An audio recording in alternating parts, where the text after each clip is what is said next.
kebajikan. Kami dari kelompok 8, saya Alisa Gina Cantika dari absen 6. Saya Nafika Ayu Pratiwi dari absen 28. Saya Kader Maulana dari absen 32. Pada kesempatan kali ini, kami akan berkunjung ke Museum Bank Mandiri. Jadi, selamat menonton dan menyaksikan. Di sini saya akan berkunjung ke Museum Mandiri dan di sini saya akan menjelaskan harga tiket dan jam buka Museum Mandiri.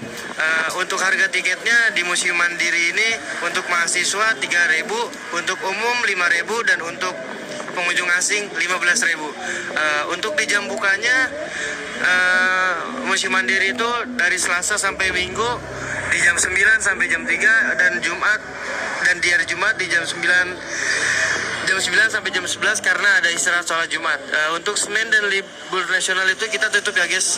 Museum Mandiri terletak di Jalan Lapangan Stasiun nomor 1 Jakarta Kota, tepatnya di depan Stasiun Jakarta Kota atau BEOS. Gedung ini mulai dibangun tahun 1929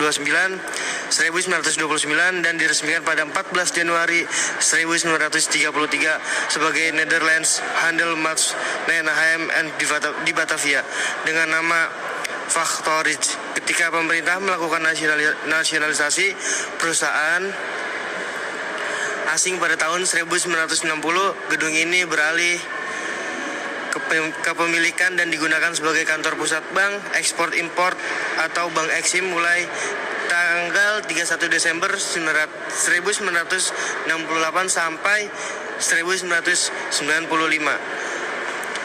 Dengan lahirnya Bank Mandiri tanggal 2 Oktober 1998 hingga akhirnya legal merger Bank Eksim bersama Bank Dagang Negara atau BDN, Bank Bumi Daya BBBD dan Bank Pembangunan Indonesia atau Bapindo ke dalam Bank Mandiri 1999, maka gedung ini pun menjadi aset Bank Mandiri. Di sini saya akan menjelaskan tentang Afdeling Bank Zakien. Bisa dilihat teman-teman sini. Koridor menuju ke bagian perbatasan koridor Touwbaking after Division 1933. Oke teman-teman, kita masuk ke Insulinde Zamrud Katulistiwa. Orang di sini teman-teman. Bisa dilihat sini, bisa dilihat peta kuno tahun 1700-an. Ketika Nusantara masih bernama L, India belum bernama Netherlands. Peta ini dibuat dengan cara Copper Elfring, cetakan di atas plat cetakan tembaga.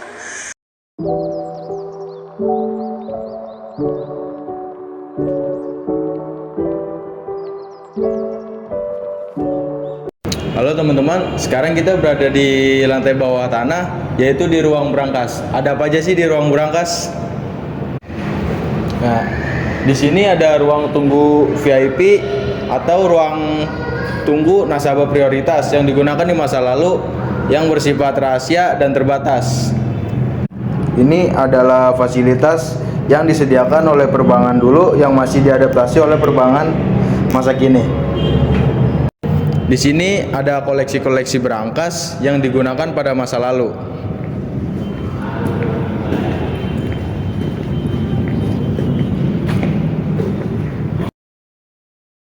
Salah satu contohnya ada Bank Dagang Negara cabang Jakarta Pintu Besar, yaitu ada merek Caplips. Panjangnya memiliki 63 cm, tebal atau lebarnya 62 cm, dan tingginya 104 cm.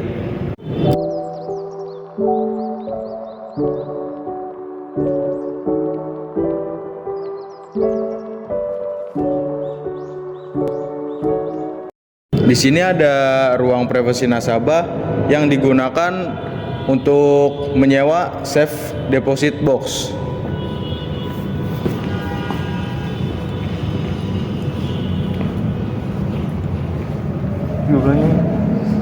Apa sih safe deposit box itu?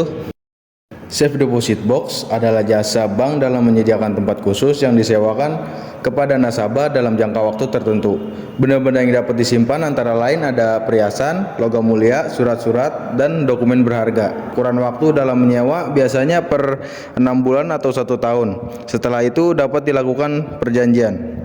Satu loker SDB terdapat dua buah kunci. Kunci tersebut dipegang oleh bank dan nasabah atau penyewa SDB.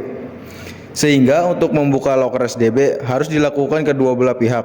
Hal ini dilakukan untuk mengantisipasi pencurian dan pemalsuan barang milik nasabah. Ruang SDB ini dulunya memiliki kapasitas tinggi hingga 2.000 loker yang dapat disewakan kepada masyarakat, sehingga ukuran loker bervariasi dari ukuran kecil, sedang hingga besar.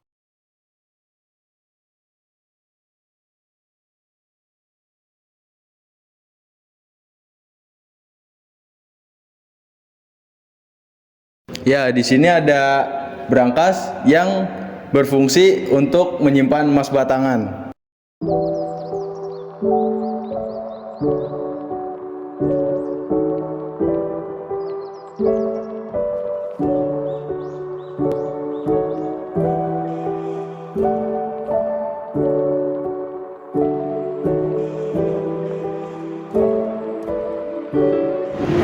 Nah, pertama kali masuk ke museum ini langsung disambut dengan petunjuk arah yang menjadi ciri khas Bank Mandiri nih, karena petunjuk arah ini masih menggunakan bahasa Belanda.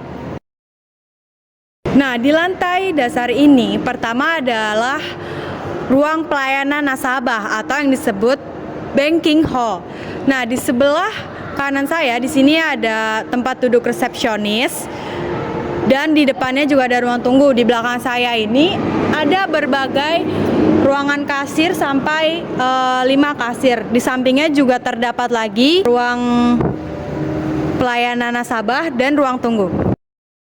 Di sini ada mesin yang bernama National Cash Register Machine. Nah, mesin ini tuh seperti mesin tik, cuman mempunyai kegunaan khusus, yaitu untuk mencatat laporan bulanan, membuat cek, mencatat penggajian, dan melakukan pengerjaan buku besar. Nah, mesin ini adalah mesin jadul yang digunakan pada perbankan zaman dahulu.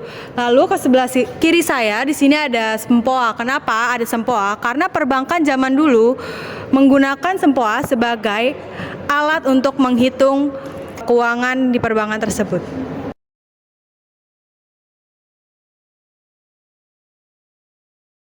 Di sini ada beberapa koleksi stempel. Nah, stempel ini digunakan untuk mengesahkan sebuah surat yang ingin disahkan untuk mendapatkan legalitas. Ini merupakan beberapa contoh surat saham atau salah satu jenis surat yang sudah disahkan dan sudah mendapat legalitas.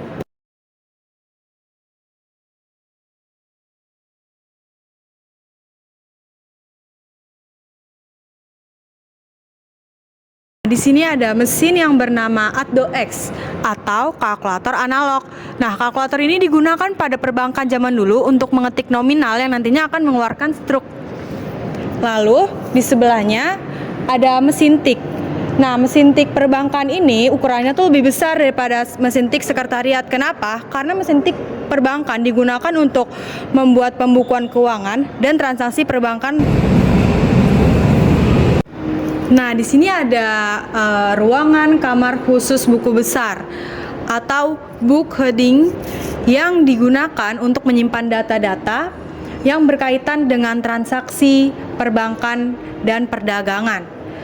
Seluruh laporan kasir atau teller dicatat dalam buku besar dan disimpan dalam ruangan ini. Untuk keamanan catatan yang ada di dalamnya, maka lemari tersebut disatukan dalam tembok bangunan layaknya sebuah kluis.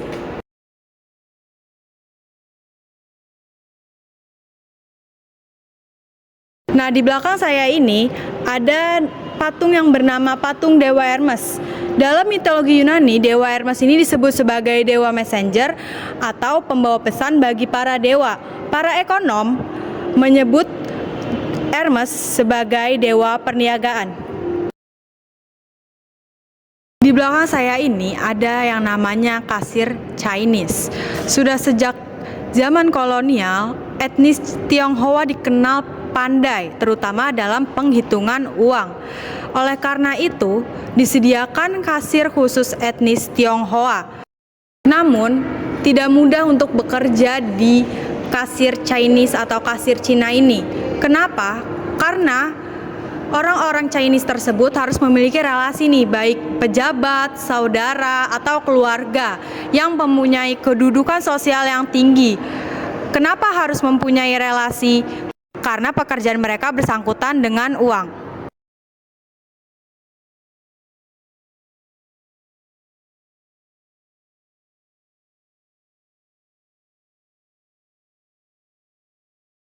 Nah, sekarang kita berada di lantai 2, yang di sini tuh merupakan ada kaca patri terbesar, yaitu kaca patri ini dihadiahkan oleh Cornelis Johannes Karel yang merupakan Presiden NHM yang ke-10. Nah, beliau ini menghadiahkan kaca patri ini sebagai bentuk perhatian dan kenang-kenangan atas pengesahan gedung NHM pada tahun 1933. Di sini yang di bilah pertama ini menceritakan tentang musim semi yang ada di Belanda. Kemudian pada bilah kedua ini menceritakan musim panas yang ada di Belanda. Bilah ketiga menceritakan keindahan alam Indonesia. Bilah keempat menceritakan musim gugur di Belanda. Dan bilah kelima ini yaitu menceritakan musim dingin di Belanda.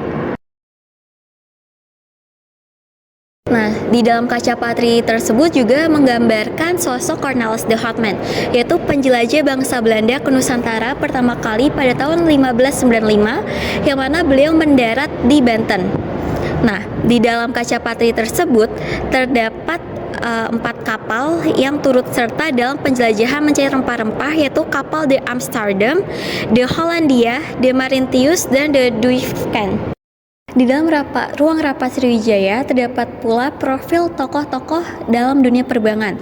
Salah satunya yaitu ada tokoh Sigit Prastowo yang merupakan Direktur Keuangan dan Strategi. Nah, beliau ini berpendidikan S1 dan S2 di UGM dan juga memiliki pengalaman sebagai Direktur Keuangan PT Bank Negara Indonesia, Direktur Keuangan PT Bank DKI, dan juga PLT Direktur Utama PT Bank DKI.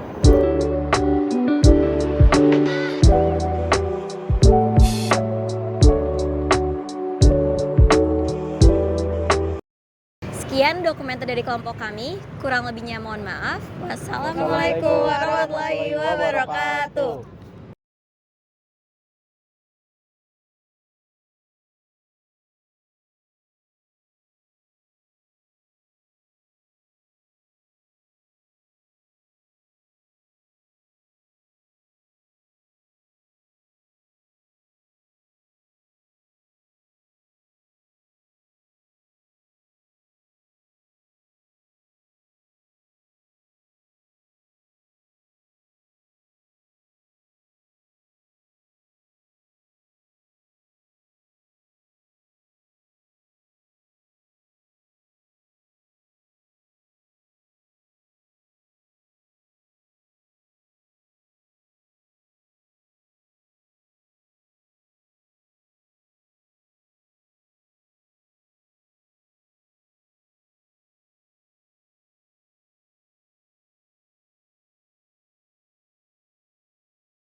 Sekian dokumenter dari kelompok kami. Kurang lebihnya mohon maaf. Wassalamualaikum warahmatullahi wabarakatuh.